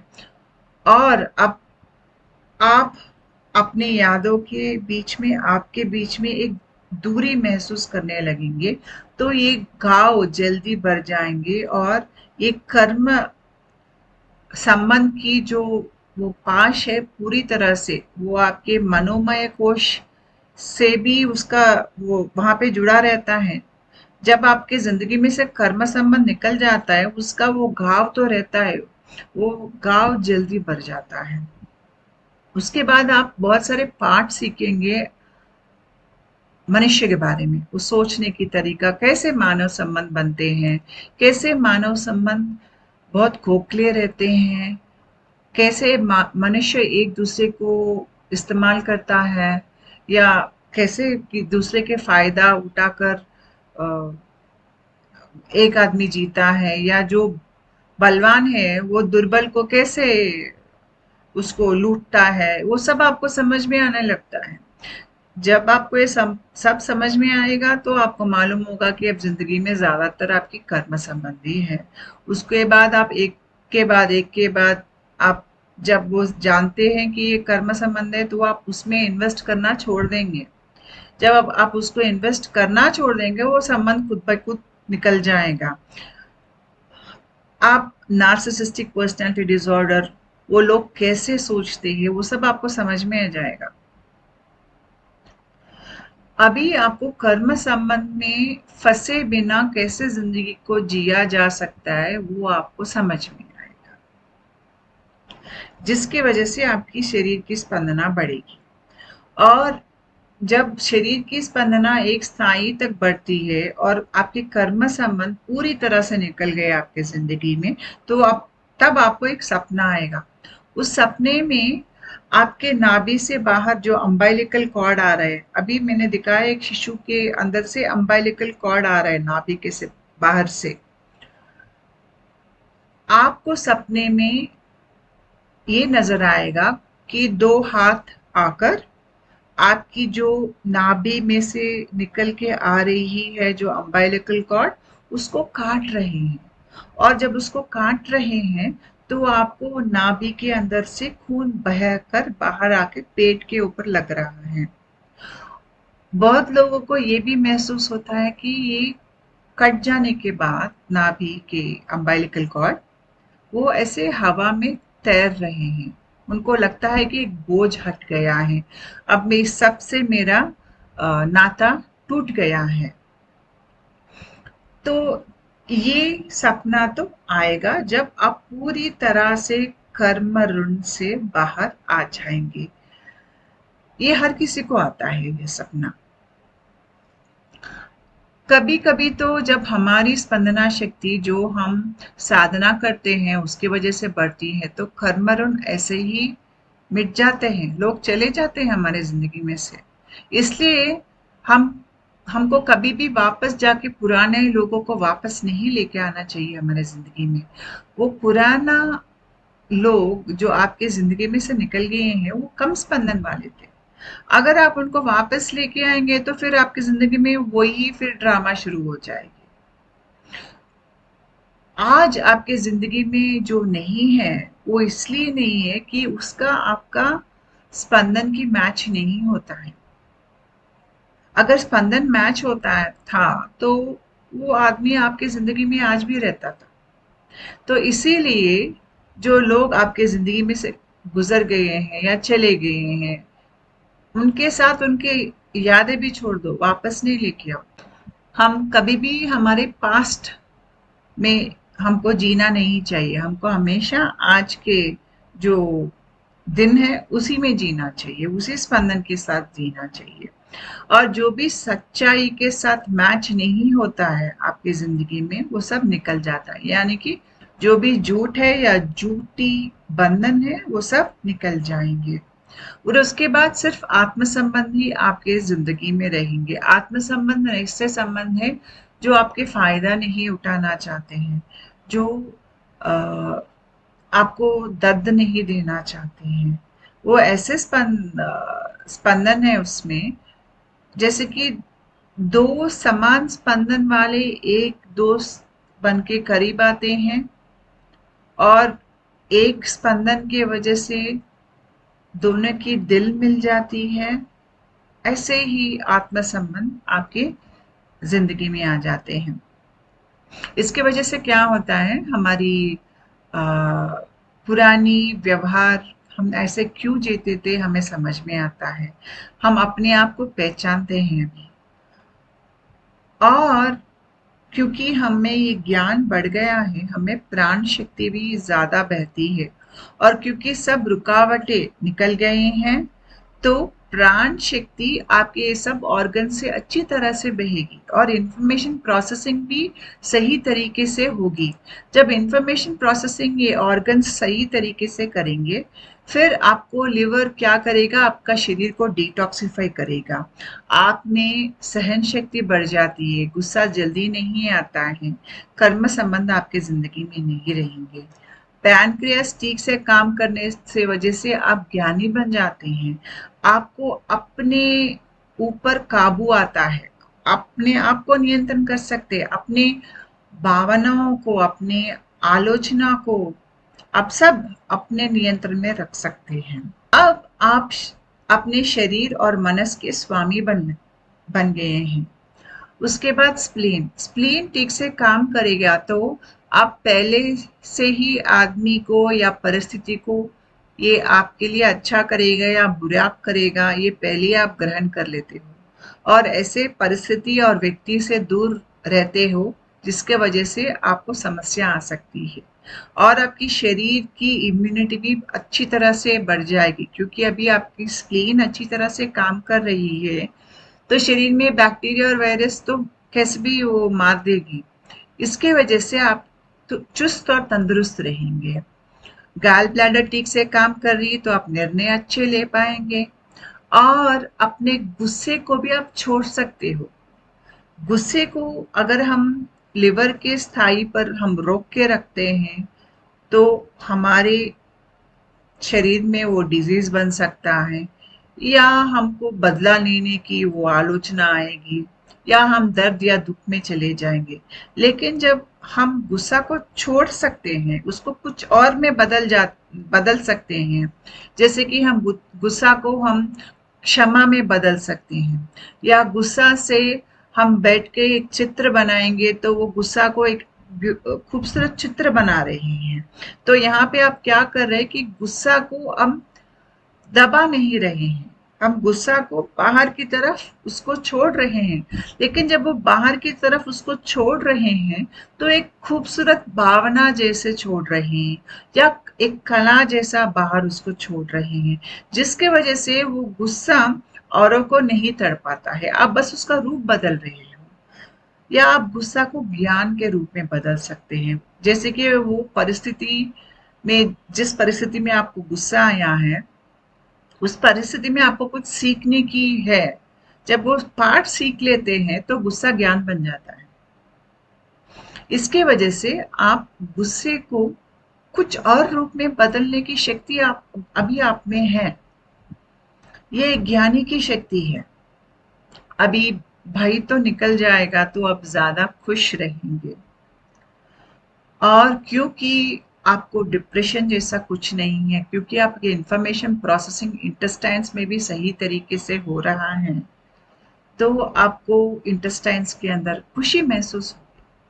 आपको अंतर्दृष्टि के साथ आपके अंदर जो आपके कलात्मक हृदय जो बोलते हैं, जो हर आदमी में एक क्षमता रहता है कुछ ना कुछ कला करने की, वो सब से आपको अभी परिचय हो जाएगा। हम फिर वापस चलते हैं नरसिम्हा स्वामी की जो कथा है। तो सिम्हा का रूप जो है वो हमारे अंदर सिंपैथेटिक नर्वस सिस्टम को दर्शाता है या उसका रिप्रेजेंटेशन है। और सूर्य हमारा आत्मकारक भी है, जो हमारा बहुत डिजायर जो रहता है, जो हमारी आत्मा का जो वो क्या चाहता है, वो सोल डिजायर जो है, वो सूर्य हमारे वो चार्ट में, बर्थ चार्ट में या हॉरोस्कोप जो बोलते कुंडली, उसमें कहाँ पे है, उसके हम थ्रू हम जान सकते हैं कि हमारी सोल डिजायर क्या है। तो यहाँ पे आप देखेंगे कि पहले चित्र तो नरसिम्हा स्वामी है, तो ये हमारे अंदर जो सिंपैथेटिक नर्वस सिस्टम है, सिंपैथेटिक नर्वस सिस्टम हमारा पिंगला नाड़ी है या सूर्य नाड़ी है, उसमें जो शक्ति है वो दर्शाता है नरसिम्हा रूप। तो जब हमें कर्म संबंध से बाहर आना है तो सिंपैथेटिक नर्वस सिस्टम को बहुत एक्टिवेट होकर रहना चाहिए। तो ये हमारा सोल डिजायर होना चाहिए। अगर आप सोचेंगे चलो आज झगड़ा हो गया, कल को हम छोड़ देंगे, फिर परसों से हम दोस्त बन जाएंगे, तो आप कर्म संबंध से बाहर नहीं आ सकते। जब आप पहचान जाते हो कि ये सब कर्म संबंध है तो आपके अंदर आपका सोल डिजायर इतना स्ट्रांग होना चाहिए कि मुझे ये संबंधों से निकलना ही है, चाहे कुछ भी हो जाए। शायद मुझे समाज गलत ठहराएगी, शायद लोग मुझे भला बुरा कहेंगे, शायद मुझे लोग फिर वापस कर्म संबंधों में आके फंसकर जीने के लिए मुझे मजबूर करेंगे, शायद मुझे बहुत बड़े बड़े निर्णय लेने पड़ेंगे जिसकी वजह से बहुत सारे लोग मेरे जिंदगी से निकल जाएंगे, मुझे ज्यादा रिस्क लेना पड़ेगा, मुझे अपने भय से उबर कर आकर मुझे कर्म ऋण से विमुक्ति शायद लेनी होगी।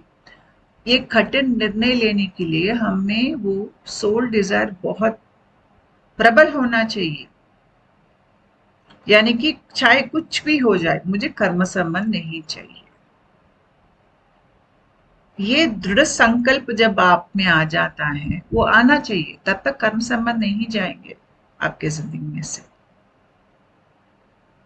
आपको एक दशा में आपको ऐसे लगेगी कि मुझे नहीं चाहिए, I am fed up of all these things in my life, I don't want them. जब आप उस स्थाई पर जाएंगे तब आपके कर्म संबंध निकल जाएंगे, तब तक वो नहीं निकलेंगे। सो यहाँ पे आप नरसिम्हा स्वामी के रूप देखेंगे तो वो क्या एग्रेशन जो हमें आनी चाहिए कर्म संबंध तोड़ने के लिए, वो एग्रेशन का प्रतिरूप है नरसिम्हा स्वामी का ये रूप। और आप देखेंगे कि दुर्गा माता, उनके पीछे सिंह है उनका वाहन। यहाँ भी सिंह सिंपैथेटिक नर्वस सिस्टम को दर्शाता है या रिप्रेजेंट करता है। और दुर्गा माँ कहाँ पे सवारी करती है? हमारे सिंपैथेटिक नर्वस सिस्टम पे। जब हम जागृत स्थिति में है, जब हमको युद्ध करने जाना या कुछ काम करने जाना है, जो चेतना हमें चाहिए, जो स्फूर्ति हमें चाहिए, जो हमको वो आवेश जो चाहिए काम करने के लिए, वो हमको दुर्गा माता से मिलती है। क्योंकि दुर्गा माता जब हमारे सिंपैथेटिक नर्वस सिस्टम पे बैठती है तो काम करने की जो क्षमता है वो हमें देती है। इसलिए आप दुर्गा माता को उनका वाहन जो है सिंपैथेटिक नर्वस सिस्टम का जब सिंह का रूप है वो आपको वहां पे दिखेगा। और जब आप सन साइंस को देखेंगे तो हमारा यहाँ सिंह राशि है। सिंह राशि रूप है वो सिंह का रूप है। ये आता है जुलाई अगस्त के टाइम में, इसको हम श्रावण मास भी कहते हैं।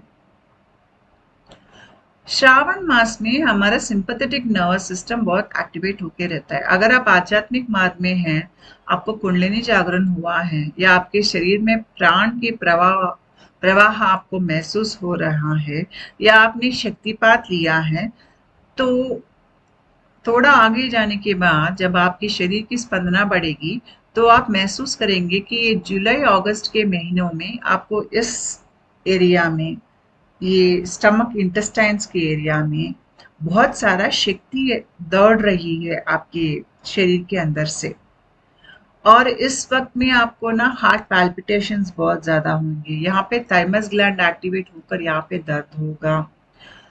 बहुत सारे सिंपैथेटिक नर्वस सिस्टम्स के सिम्टम्स आपको महसूस होंगे जुलाई अगस्त के महीने में।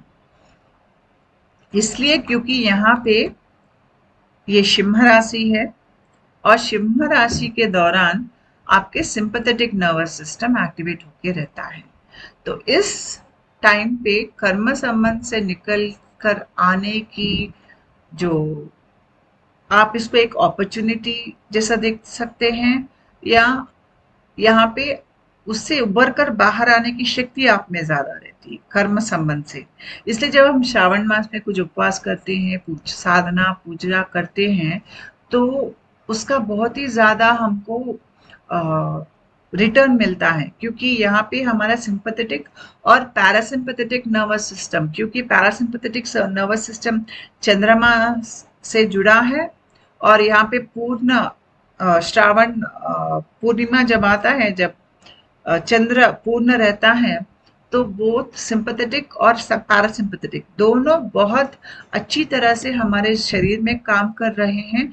तो इंफॉर्मेशन प्रोसेसिंग बहुत अच्छी तरह से हमारे शरीर के अंदर होती है। अभी हम हिरण्यकशिपु जो नरसिम्हा स्वामी के कथा में उन्होंने एक वरदान मांगा था, वो क्या है वो देखेंगे। तो ये पूछते हैं कि मुझे मृत्यु नहीं आना चाहिए एक आदमी के हाथों या जानवर के हाथों। अगर हमको ये समझना चाहिए तो पहले हमको ये समझना चाहिए कि आदमी की जब स्पंदना बहुत ही कम हो जाती है, बहुत नीचे स्तर की रहती है, तो उसकी सोचने की और व्यवहार शैली एक जानवर से कुछ ज्यादा अच्छी नहीं रहती। ये आदमी ज्यादा भय से या लालच से काम करता है, उसमें कुछ एक मानव की अच्छी स्थिति के कुछ सुगुण जो कहते हैं या अच्छे लक्षण, उसमें कुछ भी नहीं रहते हैं। तो ऐसा स्तर का आदमी को हम मृग जैसा ही सोच सकते हैं। और एक आम आदमी, उसकी भी स्तर, स्पंदना स्तर कम है। तो यहाँ पे अगर आपको कर्म संबंध से बाहर आना है, तो अगर आपकी स्पंदन एक जानवर की जो स्पंदन पे एक आदमी जीता है, अगर आपकी स्पंदना शक्ति उस स्थाई पे है या एक आम आदमी की स्पंदना शक्ति जैसी है, तो आप कर्म संबंध से बाहर नहीं आ सकते। No weapon, neither day nor night. जब यहाँ पे सुबह शाम की बात हो रही है, तो मैं यहाँ पे इड़ा पिंगला नाड़ी के पास फिर वापस आई हूँ। मैंने आपसे कहा कि पिंगला नाड़ी हमारी सूर्य नाड़ी है और इड़ा नाड़ी चंद्र नाड़ी है। तो पिंगला नाड़ी सुबह को दर्शाता है और इड़ा नाड़ी रात को दर्शाता है। तो वरदान तो ये था कि ना सुबह ना रात को। तो ये कहाँ होता है? ये होता है रेम स्लीप में।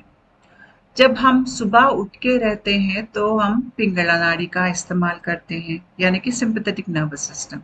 जब हम रात को सोते हैं तो पैरासिम्पैथेटिक नर्वस सिस्टम यूज करते हैं, यानी कि चंद्र नाड़ी को यूज करते हैं। तो सूर्य नाड़ी और चंद्र नाड़ी को मिलकर कहाँ इस्तेमाल करते हैं? ना सुबह ना रात, वो रेम स्लीप में करते हैं, यानी कि रैपिड आई मूवमेंट स्लीप। ये कब होता है? जब हम सो जाते हैं, सोने के 90 मिनट्स बाद हम रेम स्लीप में जाते हैं। रेम स्लीप में ही हमको सपने आते हैं।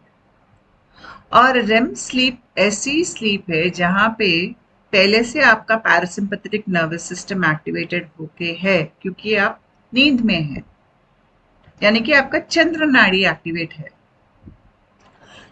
लेकिन जब आप सपने शुरू हो जाते हैं, रेम स्लीप शुरू हो जाता है, तब आपके नींद में आपका सिंपैथेटिक नर्वस सिस्टम भी एक्टिवेट हो जाता है।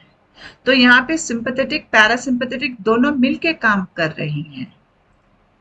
मैंने कहा नाइदर डे नॉर नाइट, यानी कि ये ऐसी स्थिति है जहां ये सुबह नहीं है और रात भी नहीं है। तो अगर आप ये पिक्चर देखेंगे नरसिम्हा स्वामी के पीछे, आप देखेंगे कि यहाँ पर सुबह नहीं है ना ही रात है, सूर्यास्त की समय है। वैसे ही रेम स्लीप वो हमारे अंदर ऐसे स्थिति को दर्शाता है। यहीं पे आपको मैंने एक सपना पहले बोला था कि आपकी नाभि से अम्बिलिकल कॉर्ड बाहर आ रही है, वो अम्बिलिकल कॉर्ड कटते हुए आपके नींद में सपना आएगा। वो सपने की स्थिति में ही आपके कर्म संबंध पूरे निकल जाएंगे।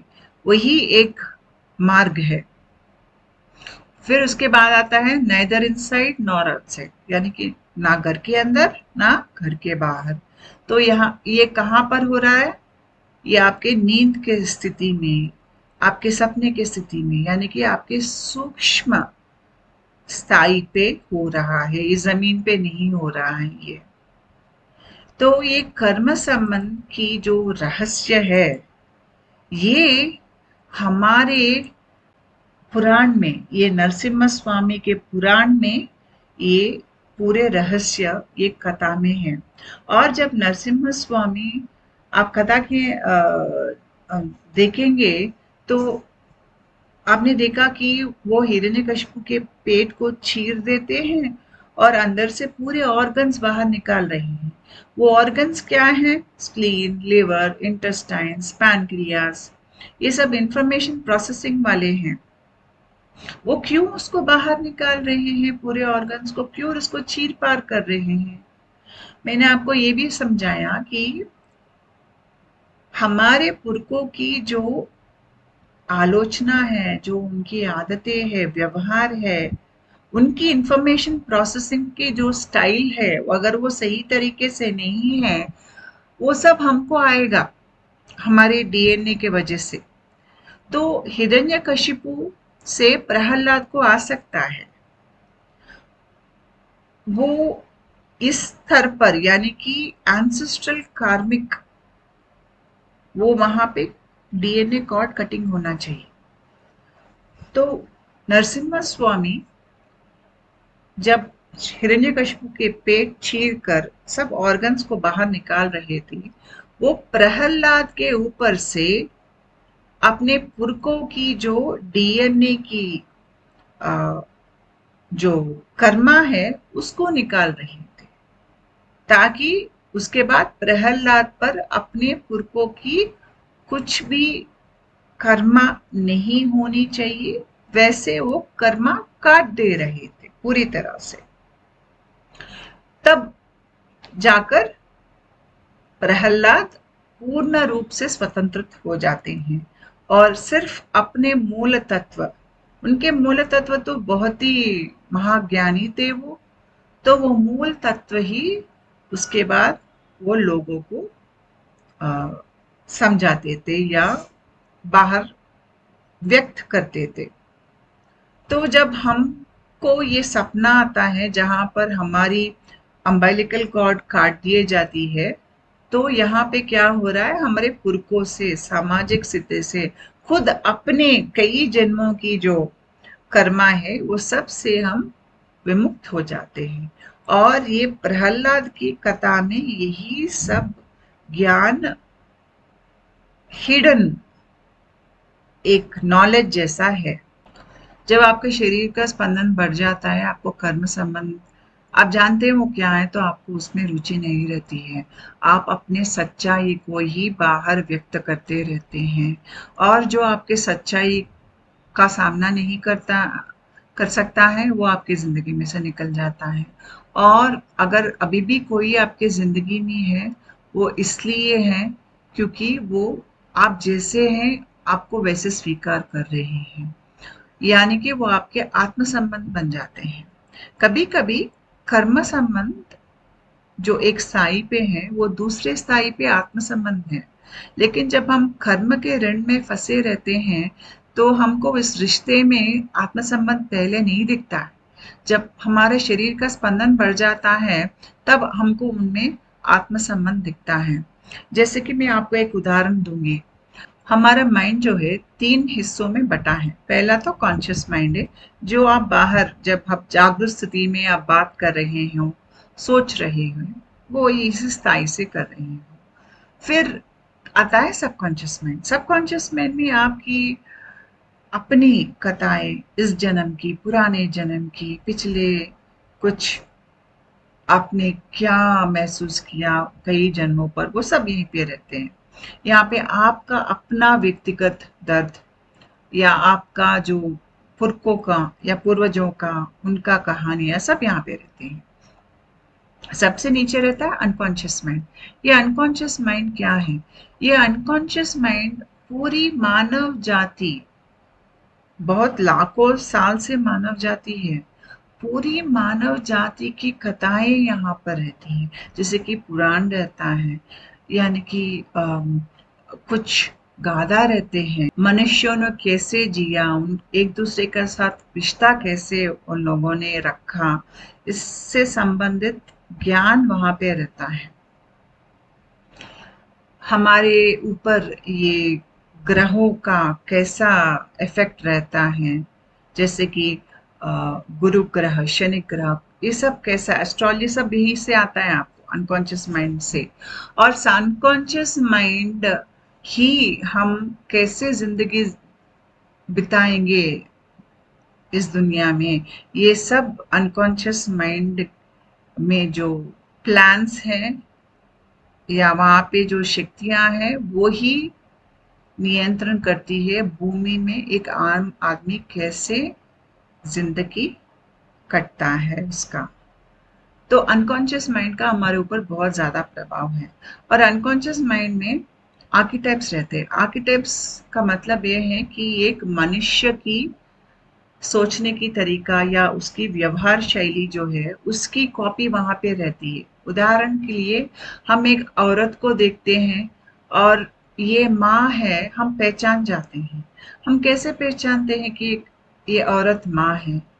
या हम एक भिखारी को देखकर ये भिखारी है हम कैसे पहचान लेते हैं, या एक राजा को देखकर ये राजा है हम कैसे पहचान लेते हैं। ये सबके नमूने आर्किटाइप्स में रहते हैं। उस नमूने के हिसाब से ही पूरी दुनिया में हर संस्कृति में आपको वो लोग नजर आएंगे। अगर आप कहीं भी किसी भी संस्कृति में जाएंगे, आपको भाषा नहीं मालूम है, लेकिन वहां के राजा को आप पहचान जाते हो। वहां के एक मैड मैन जो बोलते हो, वो पागल आदमी, आप पहचान जाते हो कि ये पागल आदमी है। एक औरत जो हर किसी के साथ झगड़ा करती है, झगड़ालू है, उसको आप पहचान लेते हो। कैसे पहचानते हो? ये सब पहचानने की क्षमता, ज्ञान आपके अंदर अनकॉन्शियस माइंड लेवल पर है। उसके हिसाब से आप बाहर दुनिया को समझ सकते हो। तो जब हम कर्म संबंध में रहते हैं, तो हमको आर्किटाइपल एनर्जी के बारे में ज्यादा हम नहीं मालूम, जान नहीं सकते हम, क्योंकि हम कर्म के बंधन में बड़े हैं। लेकिन जब हम बड़ा हो जाते हैं, कर्म संबंध से बाहर निकल जाते हैं, फिर हमको आर्किटाइपल एनर्जी समझ में आता है। फिर हमको समझ में आता है कि भूमि के लोग जो है सब ये आर्किटाइपल एनर्जी के अधीन होके जीते हैं, ये हम समझ लेते हैं। और जब हम आर्किटाइपल एनर्जी को समझ लेते हैं, हम एक बाहर एक आदमी को देखते हैं, हम वो आदमी कौन सा, ये सब आर्किटाइप्स में कौन सा एनर्जी को वो व्यक्त कर रहा है, हम समझ लेते हैं। तो मैं आपको एक उदाहरण देती हूँ।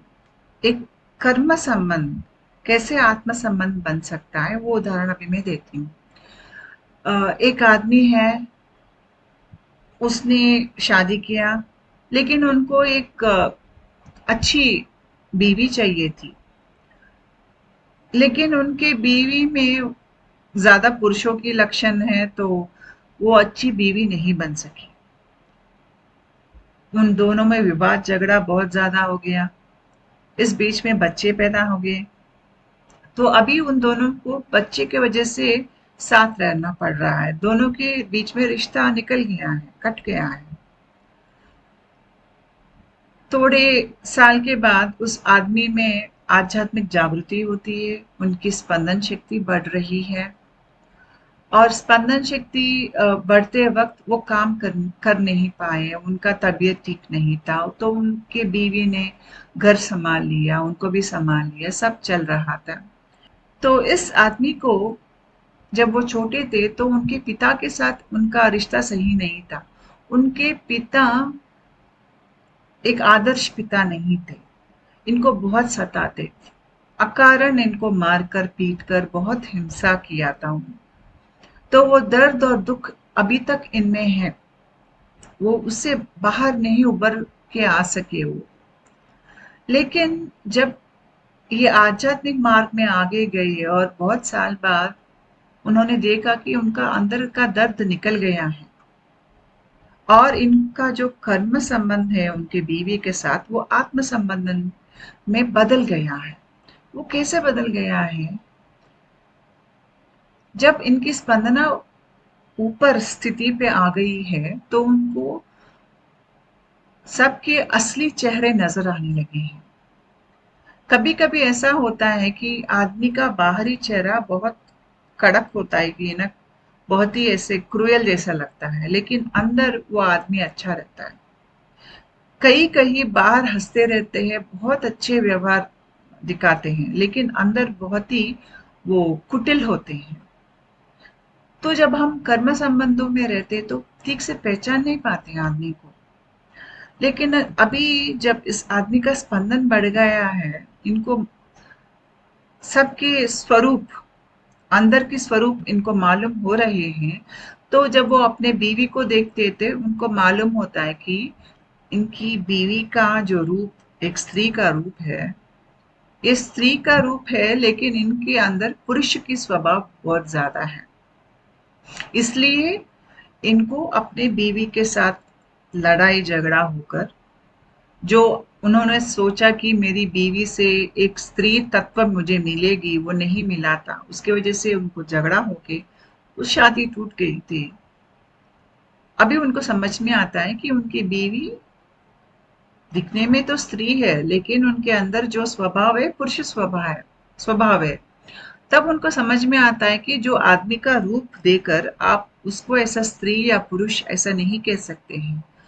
वो क्या शक्ति बाहर ये विश्व को वो बता रहे हैं या दिखा रहे हैं, उसके हिसाब से आप जान पाएंगे कि वो ज्यादा स्त्री शक्ति लोग व्यक्त कर रहे हैं या पुरुष शक्ति व्यक्त कर रहे हैं। और उसके बाद उनको ये भी महसूस होता है कि उनकी बीवी के अंदर से एक अच्छी पिता की आर्किटाइपल एनर्जी आ रही है। यानी कि ये औरत इनके बीवी के अंदर से एक अच्छी पिता कैसा व्यवहार करता है, कैसे बात करता है, कैसे प्यार देता है, कैसे सम्मान देता है, वो सब उनके बीवी से इनको मिला। जो चीज उनको अपने पिता से मिलना था, क्योंकि उनके पिता उतने स्पिरिचुअली डेवलप नहीं थे, तो उनका पर्सनालिटी डिसऑर्डर था, यानी कि व्यक्तित्व में दोष थे उनके। तो वो प्रेम से अपने पुत्र के साथ नहीं रह पाए थे। तो वो खामी जो उनके अंदर थी, वो खामी भर गई अपने बीवी के व्यवहार से। वो बीवी के अंदर एक अच्छा पिता का लक्षण दिख रहे थे। वो उनकी आर्किटाइपल एनर्जी है, उसके वजह से इनका दर्द निकल गया था। और दर्द पूरी तरह से निकल जाने के बाद जब वो अपने बीवी को देखते हैं, तो उनको समझ में आता है कि ये आत्म संबंध था। ये आत्म संबंध था, लेकिन जब मैं कर्म संबंध अपने जिंदगी में चाह रहा था, मुझे कर्म संबंध चाहिए थे, तो मुझे मेरे बीवी मेरी आत्म संबंध थी। मुझे ये तब पहचान नहीं पाया था मैं। लेकिन जब मेरे शरीर की स्पंदन बढ़ गई और मुझे कर्म संबंध से पूरी तरह से विमुक्ता हो गई है, मुझे अभी कोई दिलचस्पी नहीं है कर्म संबंध में, तब मुझे दिखा था असलियत अपनी बीवी का कि वो मेरी आत्म संबंध है। ये पति पत्नी का रिश्ता नहीं है, ये कर्म रूप से पति पत्नी का रिश्ता है, लेकिन आत्म रूप से ये पिता और पुत्र का रिश्ता है। ये आपको, जैसे कि आपकी जिंदगी बदल जाएगी, ऐसे कर्म संबंध जब आत्म संबंध बन जाते हैं, रूप बदल जाता है। हमारे सोचने की या संबंध को देखने की तरीका ही पूरी तरह से बदल जाती है। लिवर ठीक से काम करनी चाहिए। अगर आप कर्म संबंध से उभरना है तो मिल्क थिसल टैबलेट्स मिलते हैं लिवर अच्छी तरह से काम करने के लिए। ये सब लिवर स्ट्रेंथनिंग चीजें हैं, यहाँ पे जो भी चीजें हैं। और अगर आपको कर्म संबंध से बाहर आना है, तो अगर आप अल्कोहल पी रहे हो तो वो बंद कर दीजिए, क्योंकि अल्कोहल क्या करता है, आपको लिवर ठीक से काम नहीं करने देता है। तो अल्कोहल तो बंद करना ही पड़ेगा। और ये कुछ सप्लीमेंट्स है जो आप ले सकते हो ताकि आपका लिवर अच्छा से काम करे, क्योंकि लिवर असली चीज होती है जो ये सब इंफॉर्मेशन प्रोसेस करती है। अगर आपके घर में तांबे की कुछ गिलास है, रात में आप उसको पानी से भरिए, रात भर पानी उसमें रखिए और सुबह वो पीजिए, वो आपके लिवर के लिए अच्छा है। उसके अलावा बेली ब्रीदिंग कीजिए। आप जब सांस लेते हो तो आपके नाभि तक सांस को खींचकर वहां पे आप सांस को वैसा रखकर फिर छोड़िए। आप ऐसे दिन में 25-30 बार ऐसा करना सीखिए। उसकी वजह से क्या होता है, आपके जो ये बेली रीजन जो है, यानी कि नाभि के जो इर्द गिर्द की जो ऑर्गन्स है, वो उनकी काम करने की क्षमता बढ़ जाएगी। और इसके अलावा हमारे नाभि में बैक्टीरिया और वायरस जम जाते हैं।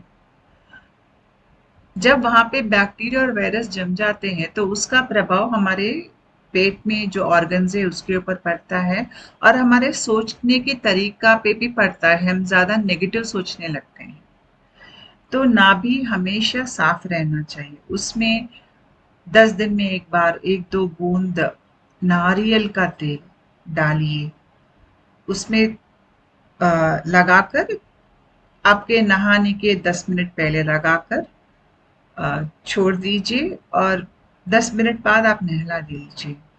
नारियल का तेल ये करता है कि वो बैक्टीरिया वायरसेस को वो मार देता है। मारने की वजह से आपकी नाभि भाग साफ रहता है और आपको कम नेगेटिव थॉट्स आते हैं और ये वायरसेस और बैक्टीरिया आपके पेट के अंदर जो इंफॉर्मेशन प्रोसेसिंग हो रहा है उसको वो इन्फ्लुएंस नहीं कर सकते हैं। तो आज मैंने कार्मिक कॉर्ड कटिंग के बारे में बोला था आपको। आपको एक ही बात मैं समझाऊंगी कि जब आपके अंदर सच्चाई बहुत ज़्यादा बढ़ जाती है, यानी कि आपको कुछ भी झूठा आपकी ज़िंदगी में आपको नहीं चाहिए। झूठी वादे नहीं चाहिए, झूठे लोग नहीं चाहिए, आपकी झूठी परिस्थिति नहीं चाहिए, आपको हर चीज़ में सच्चाई चाहिए। जब आपके सोचने की तरीका ऐसा है और जब आप में ये दृढ़ संकल्प है कि आप कुछ भी गलत चीज़ या झूठी चीज़ या झूठी रिश्ता मैं अपने ज़िंदगी में नहीं रखूँगा, चाहे कुछ भी हो जाए, वो दृढ़ संकल्प आप में होना चाहिए। उसकी वजह से आपके सिंपैथेटिक नर्वस सिस्टम ज़्यादा काम करता है। आपके शरीर की स्पंदना साधना की वजह से बढ़ती है और जब ये प्रबल आपका अंदर वो आकांक्षा बन जाती है तो वो आपको सही में कर्म बंधनों से आपको मुक्ति मिल जाती है। नमस्ते।